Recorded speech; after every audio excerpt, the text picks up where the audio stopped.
তেল গরম হয়ে গেছে, এবার তেলের মধ্যে আলুগুলো দিয়ে দেবো। আলুর মধ্যে লবণ আর হলুদ দিয়ে দেবো। আলুটা একটু লাল লাল করে ভেজে নেব।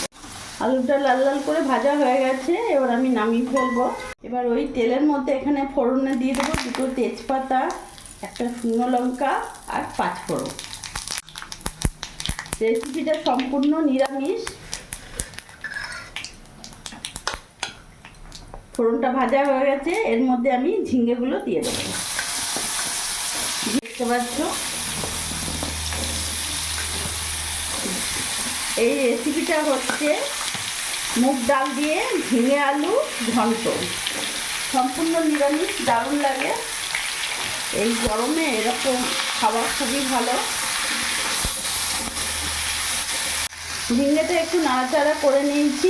এখানে আমি 1 বাটি মুগ ডাল নিয়েছি। মুগ ডালটা আমি ভালো করে ধুয়ে নিয়েছি। এই মুগ ডালটা পুরোটা দিয়ে দেবো।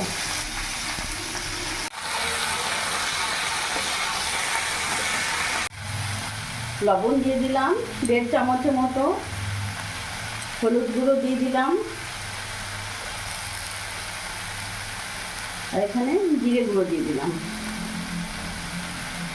সামান্য একটু লঙ্কা গুঁড়ো দিয়ে দিলাম। ভালো করে নাড়াচাড়া করে মিশিয়ে নেব। এইভাবে নাড়াচাড়া দিয়ে রেখে দিলাম। এবার কিছুক্ষণ ঢাকা দিয়ে দেবো।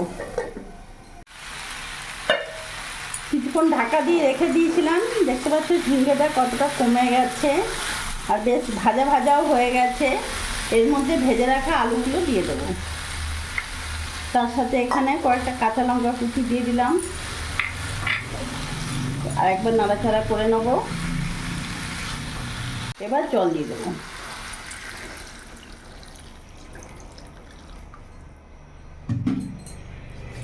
গ্যাসের ফ্লেমটা বাড়িয়ে দিলাম।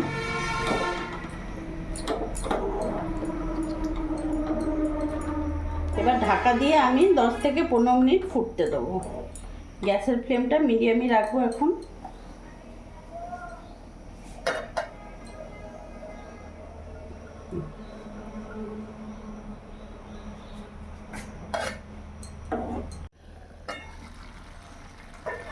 পনেরো 20 মিনিট আমি ঢাকা দিয়ে রেখে দিয়েছিলাম। দেখতে পাচ্ছ কত সুন্দর সেদ্ধ হয়ে গেছে মুগ ডালটা। বেশ গামাখো মাখো হয়েছে। এরই মধ্যে কয়েকটা কাঁচা লঙ্কা চিড়ে দেবো। 2টো কাঁচা লঙ্কা চিড়ে দেবো।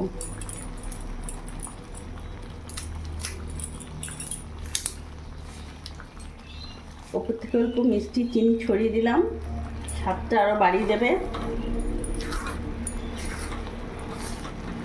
ভালো করে নাড়াচাড়া করে নেব। ঝিঙে মুগ ঘন্টটা একেবারে হয়ে গেছে। এবার গ্যাস অফ করে দেবো।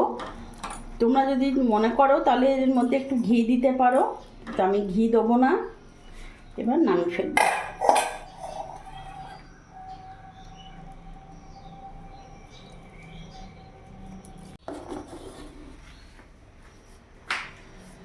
বানিয়ে ফেললাম ঝিঙে আলু মুগ ডাল দিয়ে ঘন্ট। এই রেসিপিটা সত্যি খুব ভালো লাগে আর সম্পূর্ণ নিরামিষ। তোমাদের বলেছি এই রেসিপিটা একবার করে দেখো, দারুণ লাগবে।